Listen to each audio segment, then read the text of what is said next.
Bismillahirrahmanirrahim. Assalamualaikum warahmatullahi wabarakatuh. Waalaikumsalam warahmatullahi wabarakatuh. Perkenalkan, kami dari kelompok 8 akan membahas materi tentang pembelajaran seni budaya di sekolah inklusif. Dan mungkin langsung saja untuk materi pertama akan disampaikan oleh Intan Nuraini. Kepadanya dipersilahkan. Baik, terima kasih kepada moderator yang sudah memberikan waktu kepada saya. Langsung saja kepada pembahasan yang pertama. Next.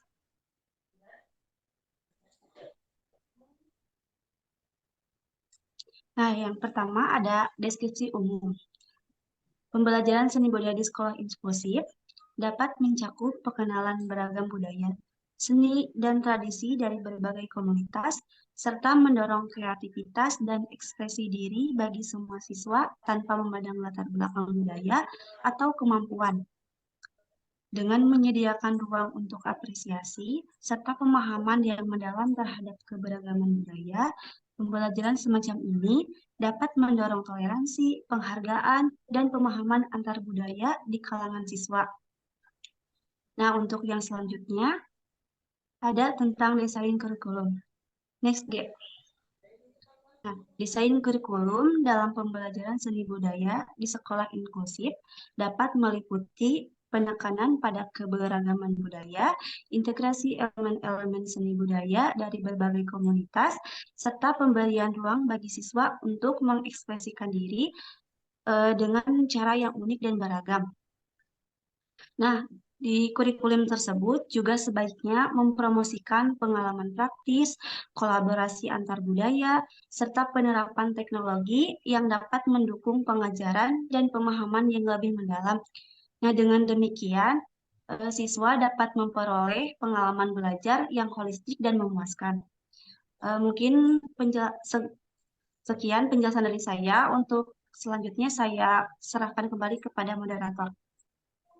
Baik, mungkin untuk materi selanjutnya akan disampaikan oleh Ijma Nursipa. Kepadanya dipersilahkan.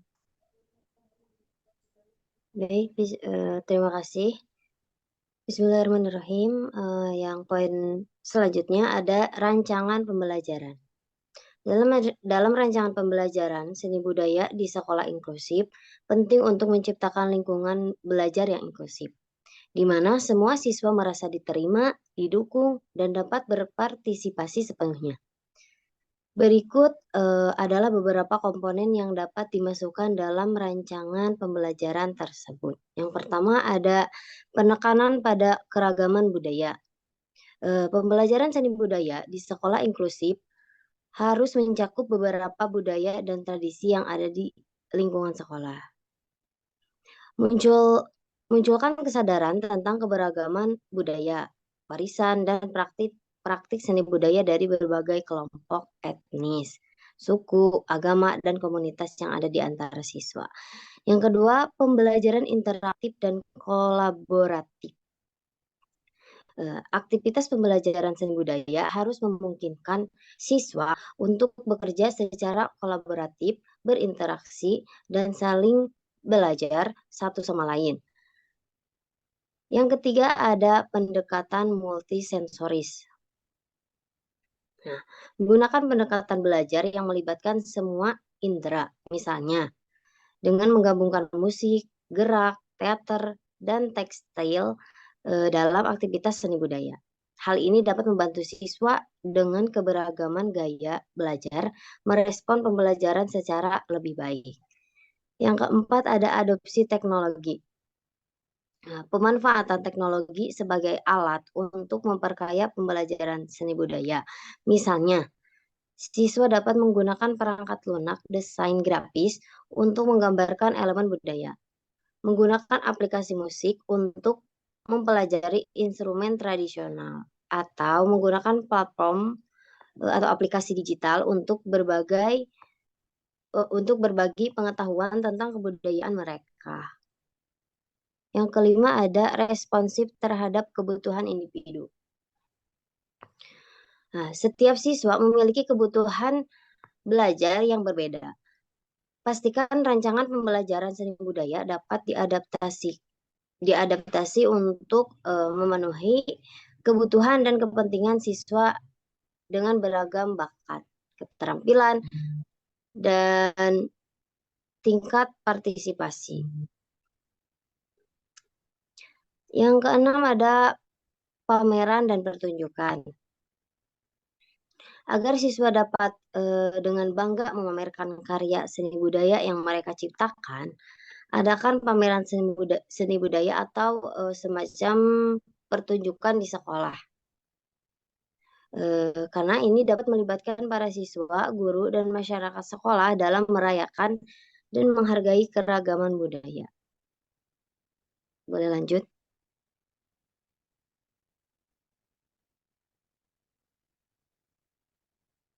Selanjutnya ada beberapa program mungkin. Program pembelajaran inklusif. Yang pertama ada pendekatan diferensiasi. Menyesuaikan pendekatan pengajaran dan penilaian untuk memenuhi kebutuhan belajar yang berbeda dari setiap siswa. Nah, guru dapat menggunakan pendekatan yang berbeda seperti gamifikasi atau semacam menggunakan metode game.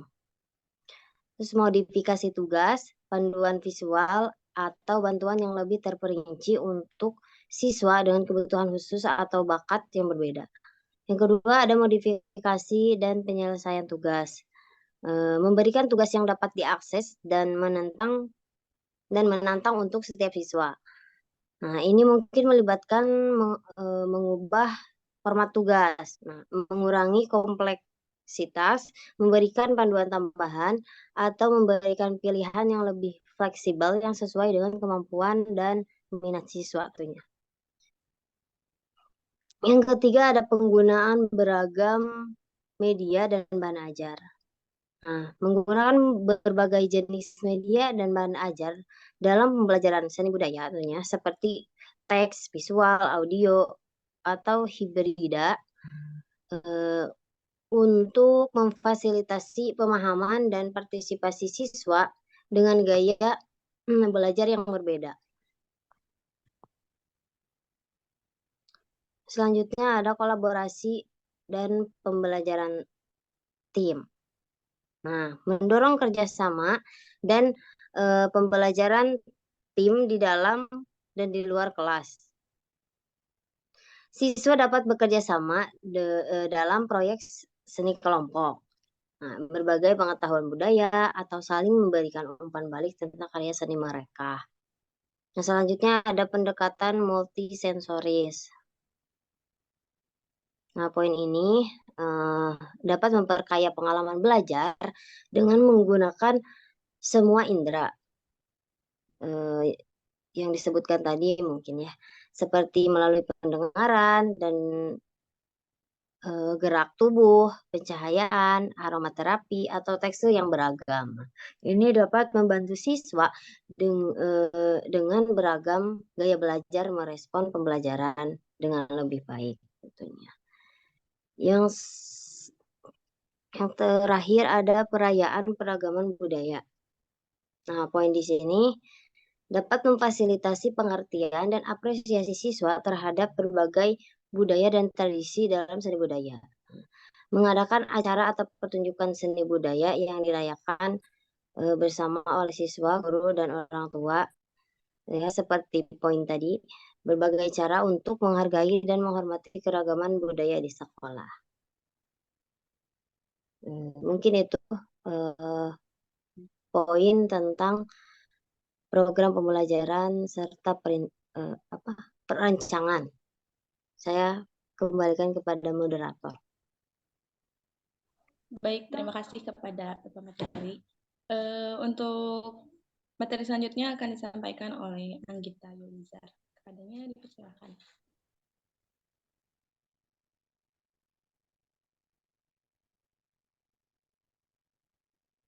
Baik, bismillahirrahmanirrahim. Lanjut saja ke pembahasan yang selanjutnya, yaitu tentang prinsip pembelajaran. Yang pertama ada keberagaman dan inklusi. Prinsip ini menekankan pada penghargaan terhadap keberagaman budaya dan inklusi siswa-siswa tanpa memandang latar belakang, kemampuan, atau keunikan mereka. Lalu, yang selanjutnya ada kreativitas dan ekspresi diri. Pembelajaran seni budaya harus memberikan ruang bagi siswa untuk mengembangkan kreativitas mereka dan mengekspresikan identitas budaya mereka sendiri. Dan mendorong siswa untuk mewujudkan gagasan, pemikiran, dan emosi mereka melalui seni, membantu membangun rasa kepemilikan dan kepercayaan diri. Dan yang ketiga ada kolaborasi dan partisipasi. Prinsip ini menggarisbawahi pentingnya kerjasama dan partisipasi siswa dalam semua tahap pembelajaran. Melalui kolaborasi dengan rekan sekelas, siswa dapat belajar dari satu sama lain, membangun hubungan sosial, dan menghargai keberagaman budaya yang ada di dalam kelas. Dan yang keempat, ada pemahaman budaya dan refleksi kritis. Pembelajaran seni budaya harus mendorong siswa untuk memahami dan mempertanyakan budaya mereka sendiri, serta budaya orang lain. Prinsip ini mengajak siswa untuk lebih memahami makna, perbedaan, dan perspektif budaya dengan tujuan mempromosikan sikap terbuka, toleransi, dan saling menghargai. Yang kelima, ada penilaian yang beragam. Penting untuk menggunakan penilaian yang beragam dalam pembelajaran seni budaya di sekolah inklusif. Fasilitator pembelajaran harus menggunakan berbagai instrumen penilaian, termasuk proyek seni, portofolio, presentasi budaya, dan refleksi pribadi. Hal ini memungkinkan siswa untuk menunjukkan kemampuan mereka secara kreatif dan memanfaatkan potensi mereka dengan cara yang beragam. Pembelajaran yang keenam, ada pembelajaran yang terintegrasi. Pembelajaran yang terintegrasi dalam pembelajaran seni budaya penting untuk mengintegrasikan aspek budaya dengan mata pelajaran lain untuk memperkuat pemahaman dan pengalaman siswa. Misalnya, menggabungkan seni dengan bahasa sejarah atau bahkan matematika dapat memberikan dimensi tambahan yang menyeluruh dalam pelajaran. Prinsip-prinsip ini dapat memandu rancangan pembelajaran dan interaksi dalam kelas, menciptakan lingkungan inklusif dan memungkinkan siswa untuk tumbuh dan berkembang dalam pengalaman seni budaya mereka. Selalu penting untuk mempertimbangkan kebutuhan dan karakteristik individu siswa dalam menjalankan prinsip-prinsip ini. Ya, terima kasih.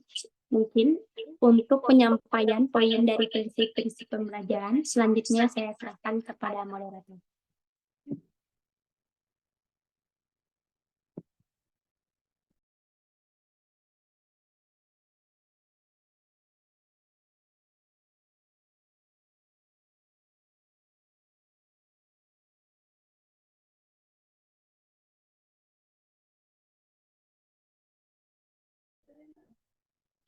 Baik, mungkin Anggita bisa melanjutkan untuk satu materi lagi. Oh iya, baik.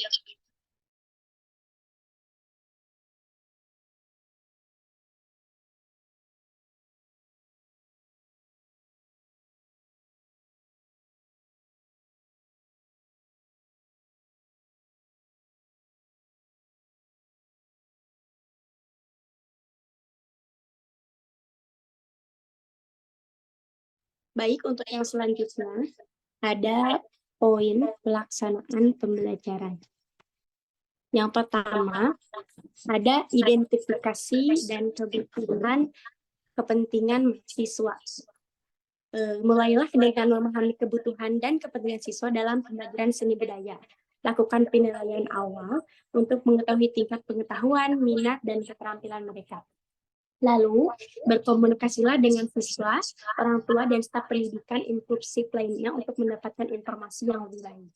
Dan poin yang kedua yaitu rancangan kurikulum yang inklusif, yaitu buatlah kurikulum seni budaya yang mencakup berbagai aspek budaya dan memberikan kesempatan bagi semua siswa untuk berpartisipasi secara aktif, dan pastikan ada ruang bagi siswa dengan kebutuhan khusus untuk terlibat dan berkontribusi.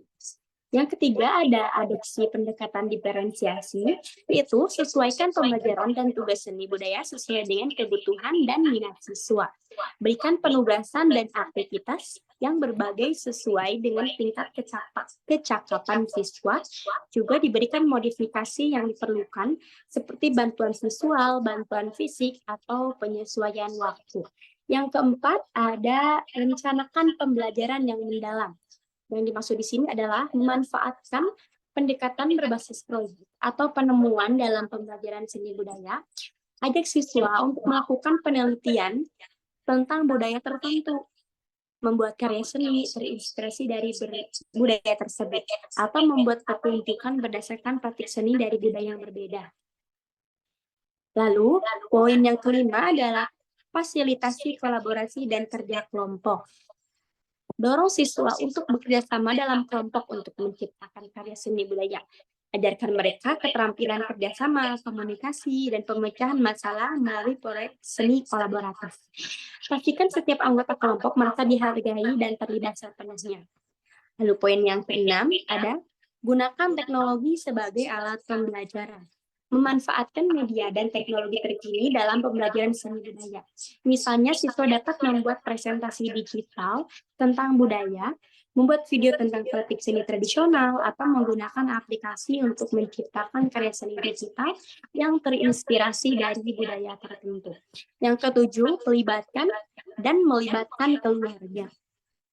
Dorong keterlibatan keluarga dalam pembelajaran seni budaya. Ajak mereka untuk berbagi kekayaan budaya dan tradisi keluarga mereka, atau menghadiri pameran seni budaya di sekolah. Ini dapat membantu membangun hubungan yang positif antar rumah dan sekolah. Dan poin yang terakhir, ada evaluasi dan umpan balik. Lakukan evaluasi yang berkelanjutan terhadap pembelajaran seni budaya yang dilaksanakan. Berikan umpan balik kepada siswa tentang kemajuan mereka dan berikan kesempatan bagi mereka untuk merefleksikan dan memperbaiki karya seni mereka. Juga terbuka terhadap masukan dan umpan balik dari staf pendidikan inklusif dan orang tua. Poinnya, selalu beradaptasi dan fleksibel dalam melaksanakan pembelajaran seni budaya di sekolah inklusif. Yang terpenting, selalu prioritaskan inklusi dan hak setiap siswa untuk belajar dan berpartisipasi sepenuhnya dalam pembelajaran seni budaya. Terima kasih. Untuk selanjutnya saya serahkan kepada host. Baik, terima kasih kepada Anggita yang sudah menyampaikan materinya. Mungkin untuk selanjutnya yaitu ada sistem penilaian dan pelaporan. Nah, dalam hal ini ada beberapa poin penting yang perlu dipertimbangkan. Yang pertama yaitu keanekaragaman dalam penilaian. Guru bisa menggunakan berbagai bentuk penilaian seperti proyek seni, penilaian berbasis kinerja, dan juga portofolio untuk menilai berbagai kemampuan siswa dengan beragam gaya belajar. Yang kedua yaitu ada penghargaan terhadap perbedaan.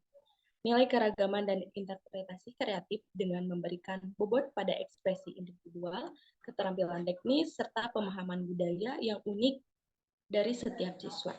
Yang ketiga yaitu ada kolaborasi antara guru. Dukung kolaborasi antara guru seni budaya dan staf pendukung inklusif, seperti psikolog sekolah, terapis, dan juga konselor untuk menyusun penilaian yang adil dan memenuhi kebutuhan semua siswa. Yang keempat yaitu ada komunikasi yang efektif. Sediakan mekanisme pelaporan yang jelas dan terbuka kepada siswa, orang tua, dan staf sekolah untuk memastikan pemahaman yang tepat tentang kemajuan siswa serta area yang perlu diperbaiki. Yang kelima yaitu ada fleksibilitas dalam evaluasi. Berikan fleksibilitas bagi siswa dengan kebutuhan khusus untuk menyelesaikan tugas atau proyek dengan penyesuaian tertentu yang sesuai dengan kebutuhan mereka. Kemudian yang terakhir yaitu ada pembelajaran berkelanjutan.